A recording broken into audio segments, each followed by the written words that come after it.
Meus irmãos, essa é a live 3 curtinha, só para encerrar o que o Sérgio não conseguiu ainda até o final da segunda live, a respeito dos 7 raios. Então logo ele conecte, a gente já traz ele aqui ao vivo para todo mundo, tá bom? Só esperar ele conectar aqui agora, já chamo ele. Ainda não aparece aqui. Já aparece. Pronto, estamos aqui de volta para o encerramento da nossa live. Meus queridos, boa noite. Vamos começar YouTube, vamos começar a nossa live. Deb, tá na reta final. Não, nós estamos começando, agora que nós vamos começar. Tá. Boa noite a quem está chegando. Vamos falar de Ofar. De trollada, vamos. Você conhece esse livro? E vamos mesmo. É verdade. É pior que vamos mesmo. Vamos dar só continuar, já estamos. Já dá para continuar? Acho que já. Show. Então, gente, a gente está falando dos raios, eu sei que o assunto, e eu estou tentando ser bem, assim, não ficar dando muitos detalhes. Como eu te falei, é uma leitura, eu sou suspeito, gente, não é para vender livro, mas eu gosto dessa leitura sendo feita com calma, tem muitos elementos bem bacanas que acrescentam nesse raciocínio, nesse trabalho que está nesse livro, entendeu? Não tem como traduzir em palavra.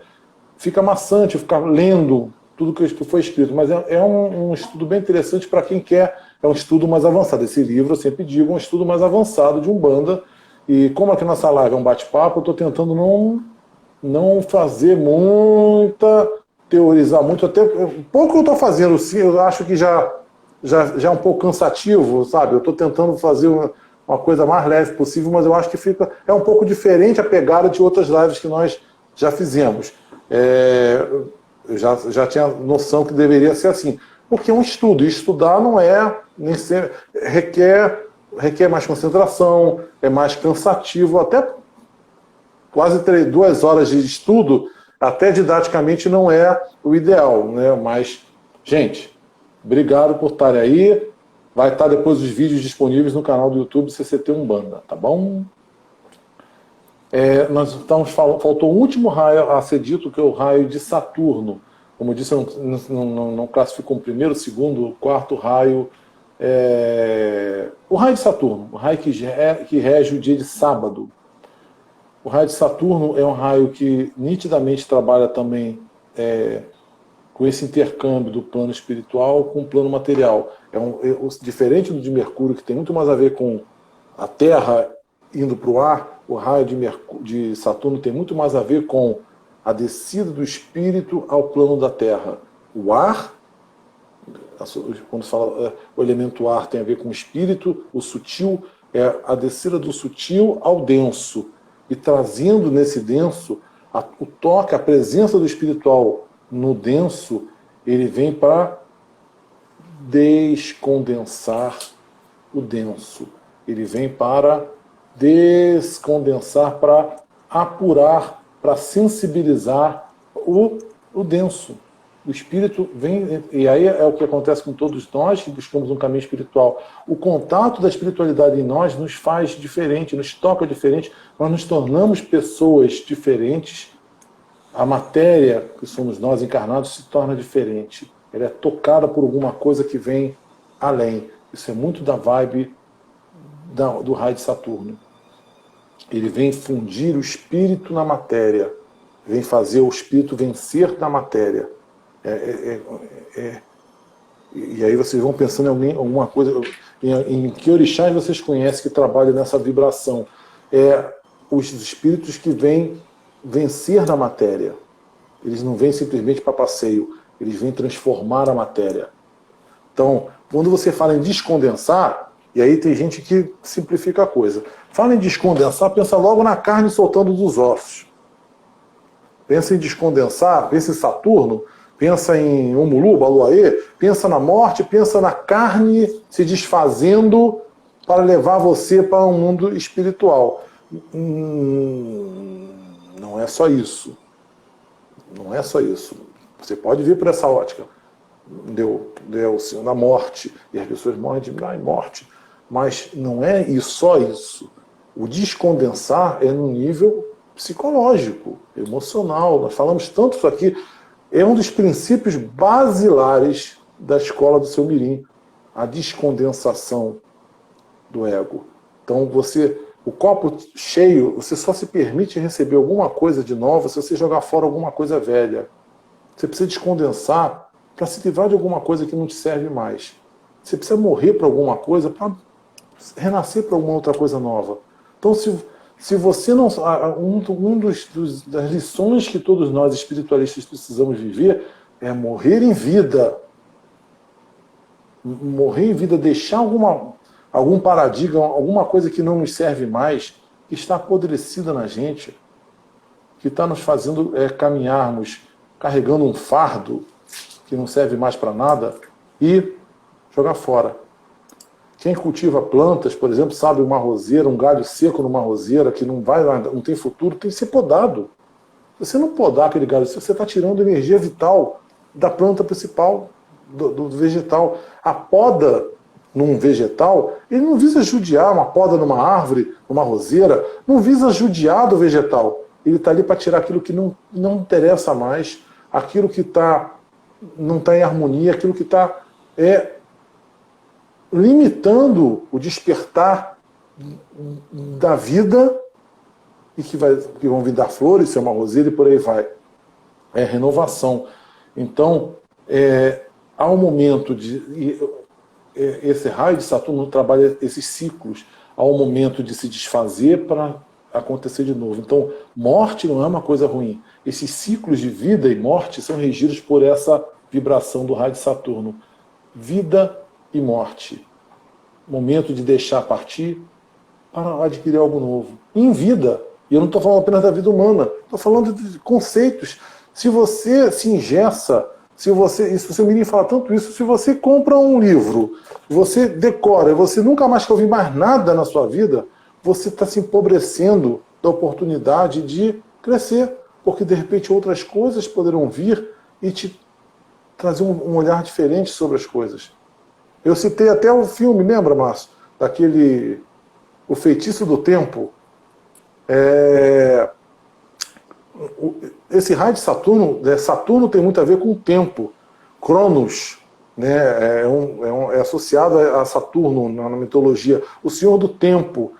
Então, o tempo para nós, para o espírito de luz, o tempo e o espaço são um detalhe. Nós estamos presos no tempo. E quando o espírito se faz presente no nosso mundo, o tempo para. Eu duvido que alguém que não participe de uma gira com seu guia na cabeça, depois de 5 horas de gira, nem percebe que passou 5 horas de gira. A gente, naquele momento, não há tempo, não há espaço. Quando se mergulha, eu digo 5 horas de gira para quem viveu aquelas giras de 5 horas, das 13 às 8 da noite, sem intervalo. Entendeu? Então, quando você está com o espírito vivo em você, o espírito não tem tempo nem espaço. Tudo simplesmente acontece. Você é levado para uma outra dimensão. Então, esse senhor dos ciclos dos tempos é esse raio de Saturno. E que é onde trabalham os nossos pretos velhos, né? A linha de Iofá trabalha dentro desse raio. Existem outros raios, a gente pode dizer então que o Mulu trabalha nesse raio, o Baluaê, o Mulu, Iofá. Iofá é essa vibração desse raio de Saturno, dos ciclos, daquilo que vem e que vai, daquilo que renova, traz um sopro de renovação para a gente e que nos faz leva embora aquilo que não nos serve mais, que já cumpriu o seu ciclo. Um ciclo se encerra porque já foi cumprido. Tudo aquilo que é artificialmente prorrogado necessariamente vai dar ruim, vai apodrecer e você está insistindo de manter aquilo de pé. Sabe? Então, a sabedoria é saber deixar ir quando é para ir e saber receber o novo quando é para chegar. Isso é uma sabedoria dos vovôs, das vovós que estavam presos na matéria. Se você for usar o simbolismo da escravidão, o simbolismo do negro no cativeiro, em que o espírito dele estava livre. o senhor podia bater nas costas do negro, podia dizer para o negro, você é meu, você é minha propriedade, você está preso aqui. Ah, o espírito do negro não estava ali. E ele, quando você se espiritualiza, você rompe os grilhões da matéria, a matéria não te escraviza mais. Você não é mais um servo, um vassalo da matéria. Você não é mais um subalterno dessas necessidades mundanas. É o seu espírito que diz, isso me serve, isso não me serve, isso é bom, isso não é bom. Você não fica mais à mercê dessa forma temporária de existência. Em vida. Por isso que eu citei os grandes seres iluminados morreram de alguma forma. Buda nasceu um príncipe, Siddhartha, príncipe num castelo riquíssimo, e esse príncipe, Siddhartha, Gautama, Siddhartha morreu para que nascesse o Buda, o iluminado. São Francisco de Assis jogou pelas janelas todas as suas riquezas, roupas valiosas, as coisas que não serviam, saiu, segundo a história, saiu nu pela praça, renascido, porque nada daquilo que era Francisco. Francisco de quê, Greicinha? O sobrenome do Francisco? Bernardone. Bernardone. Francisco Bernardone. Francesco Giovanni Bernardone, segundo a minha voz. Very nice pronunciation. Morreu para que nascesse São Francisco de Assis. E isso acontece com todos os iniciados. Todos nós, em algum momento, teremos de abandonar a nossa consolidada forma de manifestação, nosso ego, nossos conceitos. Isso tem muito a ver, quando eu falo que não é fácil ser um CCT, quando não é fácil viver a experiência lá na frente, esse raio tem muito a ver, a linha de Ofá tem muito a ver com ser um CCT, né? Cabeça de Morubixaba. As pessoas acham que é só estender a mão e tomar bênção.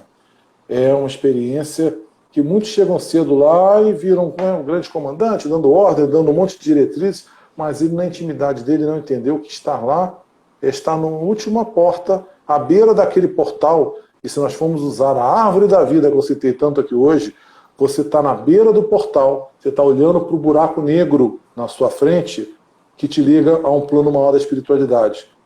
Então é dizer assim, cara, segue. Segue para a luz, não diz os filmes americanos? Segue a luz. Você está à beira. Você pode até voltar, porque nós não estamos prontos ainda, claro, quem somos nós. Só os seres santificados, eu estou falando de Francisco de Assis, de Buda, de Jesus, quem somos nós. Mas ele está num contato maior com uma espiritualidade maior. Essas vibrações, essas emanações que vêm do plano maior. É isso, gente, para não esticar demais. Perguntas. Quando você traz essa sua interpretação, né, sobre as suas reflexões que você registra no livro e tal, você, enfim, antes ou em paralelo, você teve... que estudos foram esses que você absolutamente conseguiu resumir aqui, mas assim, foi muito mais profundo do que isso, né? Como é que foi essa linha de estudo que você fez para chegar a essas conclusões? Assim, a gente entende que a gente consegue, a partir de estudos, vivências e etc., tirar conclusões nossas a respeito disso. Queria que você contasse um pouquinho para a gente que bases foram essas que você utilizou para chegar a essas conclusões que você registrou no livro. Aí é uma pergunta minha.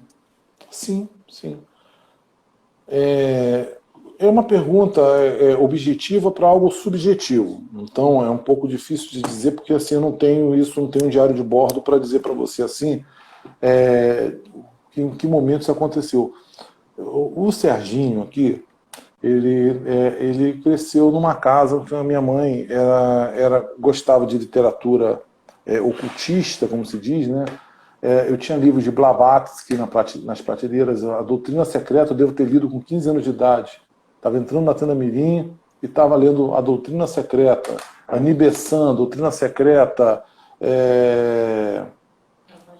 a C.W. Leadbeater, muitos desses livros, raios, falando de raio, acho que já tinha livro de raio, de Saint-Germain das Couves, umas coisas assim. Eu sempre cresci nesse ambiente já com essa vibe esotérica. Minha mãe não era nenhuma esoterista, né? Mas assim, gostava, espiritualista, eu costumo chamar, gostava dessa literatura. E eu me alimentei desde cedo, me acostumei com muito mais do que kardecismo, vou ser honesto. Eu nunca fui um leitor ávido de livros de Kardec. Conheço os livros, o livro dos médios, o livro dos espíritos. Quem nunca leu? Eu já li, mas vou dizer, não é meu livro de cabeceira. Não estão nem na minha estante visíveis.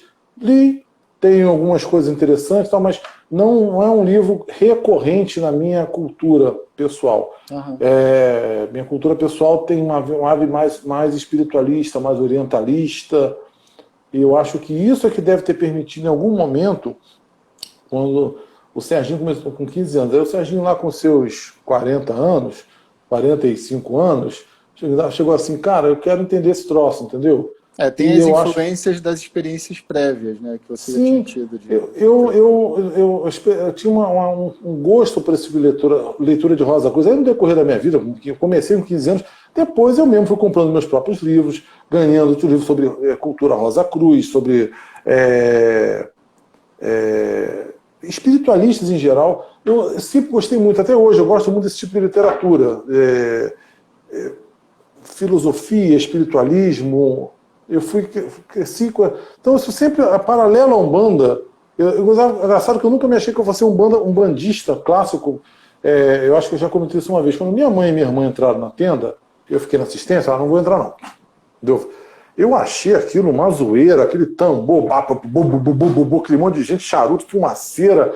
Eu achei isso, não é pra mim, não. Entendeu? Em algum primeiro momento, não sei se eu comentei isso, mas eu demorei para ver sentido naquela zoeira toda. Eu achava que a espiritualidade podia ser mais uma coisa mais meditativa, uma coisa mais. Só que quem somos? A gente é conquistado, aquilo, alguma coisa de dentro para fora me chamou para estar lá dentro. E a vida inteira, paralelo você quando tem essa visão de dentro para fora, isso veio da minha formação pessoal. Quando você ouve uma curimba, você fica procurando chifre e cabeça de cavalo sobre uma curimba. Olha só aqui, essa curimba está falando assim, assim, mas isso eu li num livro que era assim, assim. Você fica o tempo todo maquinando, pensando coisas, faz parte da pessoa, do jeito que eu sou, de tentar entender simbolismos no terreiro, coisas no terreiro, ponto de caboclo, por que a flecha é assim, que vem assado. Você chegou a encontrar alguma coisa de literatura de Benjamin Figueiredo que falasse sobre isso nas suas pesquisas, Sérgio, da época do livro? Que falasse objetivamente sobre os raios, as relações, enfim. Não. O porquê dessas aplicações, nas preces e tal. Não. A sua pergunta é objetivamente. Não. Isso. Objetivamente, não. O que a gente encontra eu parti da consequência para a causa. O caminho teve que ser na contramão. Uhum. Tudo me fazia, para uma pessoa que tem um olhar apurado, que vê a vida desse jeito, eu via que as coisas batiam com outras coisas que eu conhecia. Que você já tinha lido antes. Que eu já tinha lido, outras escolas filosóficas, outras escolas espiritualistas. Cara, isso bate. Isso aqui é isso aqui. Isso que ele está fazendo aqui, essas curimbas, essa maneira de conduzir a gira, bate com. Então vai ficar assim, mas onde ele está? Tá, bate, mas como é que esses dois se conversaram? Eu não sabia que ele tinha confluência Rosa Cruz, eu não sabia da formação do primário, eu era um jovem, não sabia que o primário de Umbanda não era o primário de Umbanda como é hoje, eu não imaginava que o primário de Umbanda de 52 tinha uma visão diferente do primário de Umbanda de hoje. Eu não sabia de congresso de Umbanda, eu não sabia desses bacanas esoteristas em volta dele, eu não sabia que ele recebeu os Rosa Cruzes chegando para o Brasil, ele recebeu e ainda gostou, tinha uma afeição tão grande pelos caras. Os caras, inclusive, está registrado, eu falei isso na live do Ricardo Polato, esqueci até de comentar aqui. Até hoje, eu falei isso, o pessoal estava ao vivo, entrou na internet e botou o link. Até hoje está no site, se você botar Rosa Cruz Max Handel, no site dele está até hoje a citação Não, a Irene Ruggiero e o seu marido foram recebidos na Tenda Mirim, onde vários confrades se alinharam às nossas fileiras, blá, blá, blá, blá. Tá até hoje todo um agradecimento de algo que aconteceu em 1940 e bolinha, mostrando o alinhamento desses senhores, dos comandantes da Tenda Mirim, de confrades na Tenda Mirim, na matriz, que se alinharam com Rosa Cruzes. Então aí começou a fazer sentido, então não é tanta coincidência que tal coisa que eu vi no Rosa Cruz bate com isso aqui que a Umbanda do seu Mirim faz.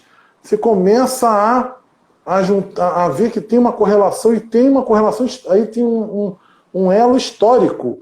Você consegue encontrar historicamente alguns elos de ligação. Então eu parti, eu costumo dizer, da periferia para o centro. Eu via coisas que batiam com outras correntes espiritualistas, mas eu falei assim, mas um caboclo trouxe isso, um preto velho trouxe isso. Essa corimba, caraca, que profundidade essa corimba.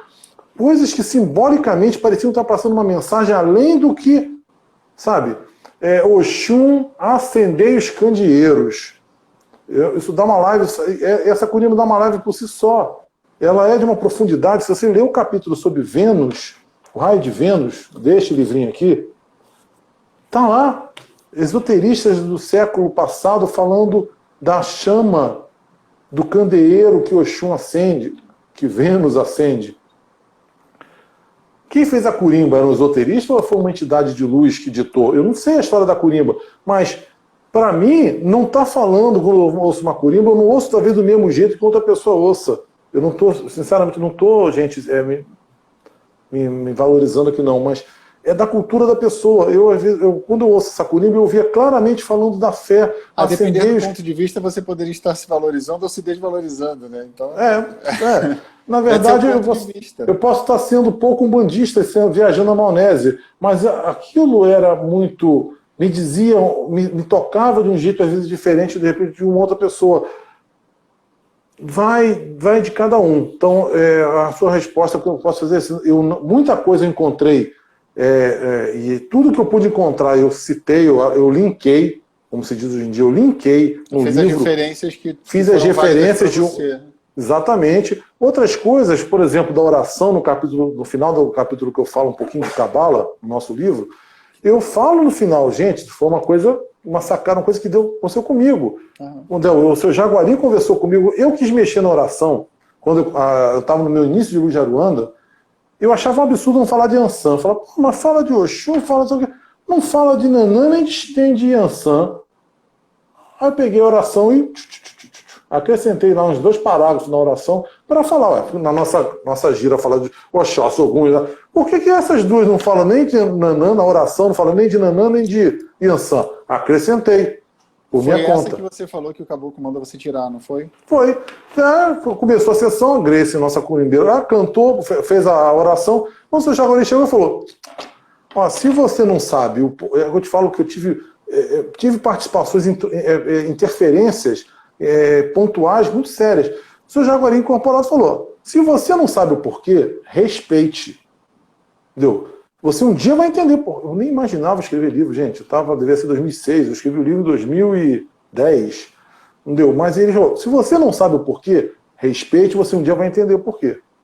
Então, a vivência no terreiro, como comandante na Luz de Aruanda, me trouxe uma série de outras lições de oportunidade, de aprendizado, desse contato no comando, de conduzir, conjunto deles, isso também foi uma outra, talvez tenha sido a cereja do bolo, me ajudou a ver a Umbanda de uma outra maneira, que como médio de repente eu não via. Tudo isso foi somando, e aí eu fui fuçar, fui cavucar, e várias vezes as minhas teorias, vamos dizer assim, a coisa que me parecia claro, algumas vezes não. Quando eu ia estudar, via, não é assim. O livro demorou 4, 5 anos para ficar pronto, porque teve coisa que eu escrevi no primeiro ano, e quando eu cheguei no último ano, eu já não tinha visão no primeiro ano. Foi um amadurecimento. Isso não foi psicografado. Não. Teve coisa que eu via de... Eu acho que a tua proposta do livro ela é muito clara, né? Eu tentei ser bem claro. Reflexões. Tentei ser bem claro. Quem sou eu para dizer... Eu estou chamando... Sempre as nossas lives, essa é a intenção. Vamos tentar entender a lógica do seu Mirim? É ponto de vista, né? Vocês acompanham o meu raciocínio? Dos valores nossos do CCD é da gente dar liberdade de expressão. Eu acho que liberdade de expressão é isso. A gente tem oportunidade de refletir, que eu acho que é ótima essa palavra da capa do livro, né? Do título do livro. Essas reflexões, elas são, obviamente, com base na nossa história individual, mas é isso, assim, quando eu ouço o que você está falando, quando você ouve o que eu estou falando, né, a minha experiência é completamente diferente da sua, por exemplo, a minha referência é completamente kardeciana, vamos dizer assim, não gosto do termo, mas a minha vivência de Kardec foi muito longa. Exatamente. E eu acho que essa troca, ela é super engrandecedora, né, porque, enfim, primeiro você ter liberdade de falar e depois você ter, tipo, olha ali, e olha ali. Então, acho que essa troca, ela tem muito de saudável, né? Acho muito. É muito importante. E eu acho que é por isso que eu sempre digo, gente, nada do seu Mirim foi por acaso. Nada na nossa escola do Caboclo Mirim tem ponta solta. Se ele não deixou vírgula por vírgula escrito, tinha um motivo de ser. Eu respeito isso. E eu me perguntei, esses 4, 5 anos que o processo de escrito, quando eu fui vendo o troço tomando corpo, a coisa foi ficando séria, a brincadeira foi ficando séria. O que era uma coisa para mim, começou sendo um estudo meu pessoal, meus apontamentos pessoais, minhas correlações com muitos irmãos fazem, tentando entender que orixá é esse, que vibração é essa, a coisa foi tomando um corpo. Eu fui recebendo orientações da espiritualidade, eu fui descobrindo coisas, fui esparrando com pessoas que, você não sabia que tal coisa é assim? Não, entendeu? Lá no tempo do seu menino, sabe? E aí você vai descobrindo coisa, e aí aquilo foi tomando um corpo e ficou sério, porque, como eu te falei, ele não deixou escrito. Será que era para eu publicar isso? Será que era para chegar? E aí ficou claro para mim, eu pedi para o seu Jaguari, pedi para o pedir essa orientação. Né? Eu não vou te dar mastigado, vai lá e corre atrás, né? Eu me perguntava, inclusive, se eu tinha de deixar os outros descobrirem por conta própria, sabe? Então, eu pedi orientação durante um tempo, eu fiquei em silêncio, já com o material 80%, 90% pronto, 90% pronto, e na dúvida se ia publicar. Porque, esperando uma orientação, e a orientação que eu recebi era essa. São as suas reflexões, é o seu caminho de busca. Gente, olha só, a forma como eu enxergo é essa daqui, ó, tá aqui, né? Estou te convidando, vem refletir. Né? Isso.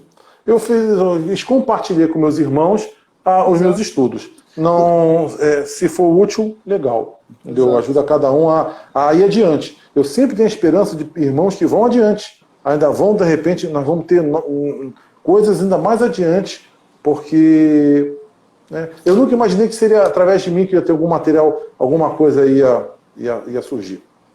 Ô Sérgio, eu queria aproveitar, antes da gente encerrar, de fazer um convite. No domingo que vem, a gente está falando muito sobre história, sobre Benjamin e tudo mais, e eu estou me lembrando de um simpósio que a gente fez no CCD no ano passado, que falava sobre o contexto histórico do advento do Caboclo Mirim. Você topa a gente falar sobre isso no domingo que vem? Que eu acho que é um tema legal, assim, porque vai trazer um pouco de história também, e eu acho que contextualiza enfim, não vou dar muito spoiler aqui não, mas assim, tem muito dado legal, e no momento, e até espiritualmente meio turbulento, imagino eu, né, de todas as coisas que estavam acontecendo, e a gente está passando por um momento bem turbulento espiritualmente de novo, com essa pandemia do coronavírus aí, com quase 500 mil de desencarnados, né, no mundo, no planeta, vamos dizer assim, e a gente tem essa influência da Umbanda nesse planeta, né, da forma como a gente conhece. Então, eu acho que cabe fazer uma cruzadinha aí do papel da Umbanda no daqui para frente, no socorro a nós encarnados e a todos esses 500 mil de espíritos que já desencarnaram aí nesse meio. O que você acha? Tô dentro. Sabe que você é feito com carinho, eu tô dentro. Vamos refletir juntos. Show. Reflexões. Tá bom, meu querido. Muito obrigado, então. Nada, meu irmãozinho. Hoje, gente, deixa eu registrar para quem acompanha sempre a gente. Sempre tem livrinho, né? Mas os livros estão minguando. Eu vou ter que dar um tempo nos livros porque eu tinha uma quantidade de livros. Aí eu nem mandei os últimos livros, né? Vou mandar segunda-feira. Eu não mandei os últimos livros de quem ganhou. mas estão minguando, então vão ter que dar uma segurada, tá bom? Justo. Fica com Deus, meu Gente, querido. Boa semana para obrigado. todos vocês, meus irmãos. Obrigado por terem estado conosco até agora. Boa Que vocês noite, tenham gente. todos junto conosco uma semana de muita luz, de muita paz, de muita tranquilidade, que a gente consiga se manter seguro, livre dentro do possível, dos males da terra e do espaço, para a gente ter paz, equilíbrio e segurança na nossa caminhada. Então, todos nós. Obrigado, Márcio. Gente, Fiquem obrigado, com tá? Deus. Boa noite, boa semana. Tchau, Tchau, tchau. tchau.